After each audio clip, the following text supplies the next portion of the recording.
This is Radio 2 on the BBC Sounds app, on your smart speaker and on 88 to 91 FM. BBC News at midday. This is Catherine Cracknell. As train passengers experience another day of disruption caused by strikes, the RMT Rail Union has called for a special summit to tackle what it called the chaos in the industry. Services have been affected across more than 14 train companies. Ministers say the action's been cynically timed to target the final of the Eurovision Song Contest in Liverpool. But the head of the RMT, Mick Lynch, denied that and called on the government to be reasonable. We're available to negotiate with the companies or meet with government ministers at any time to try and get a deal, but the government has got stuck on a bit of dogma about public sector pay. They've got stuck on some figures. They've stipulated to us that we must cease our strike, that we must declare the dispute over, even before we've negotiated the second half of that deal.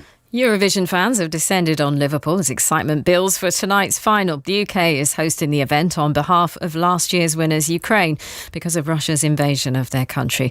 Vaughan Staples, who's the president of the UK's Eurovision fan club, says they're doing all they can to support Ukraine in Liverpool. We've been talking to the head of Ukrainian fan club because it's so important that we get the input of them, and they're part of this contest. Unfortunately, he cannot leave Ukraine at the moment, so we've been making sure that we're doing everything we can to make sure that their input is into this for the fan experience as well. The former Home Secretary, Priti Patel, is expected to say mistakes in Westminster have caused more damage to the Conservative Party than Labour.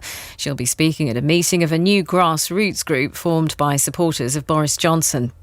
President Zelensky of Ukraine was met by a guard of honour as he arrived in Rome a short while ago for talks with Italian leaders and the Pope. Pope Francis spoke recently of a secret mission to end the war with Russia.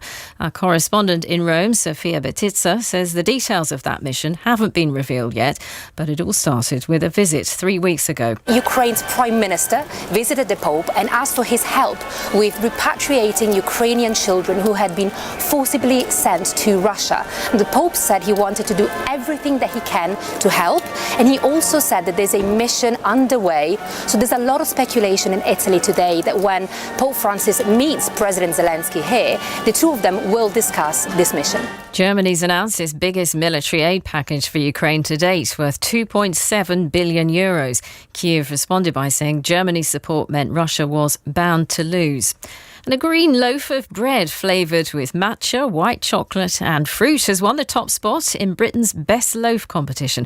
Called Brioche Japonais, it was created by Mio Aetsu, who lives in Derbyshire. She said she'd been inspired by her Japanese heritage and the time she spent living in France. The judges praised the loaf's wonderful texture, which they said was almost gooey, and delivered a wonderful eating experience. And that's the BBC News at 12:03. Thank you, Catherine. On the BBC Sounds app, on your smart speaker and on 88 to 91 FM. BBC Radio 2. How melodic.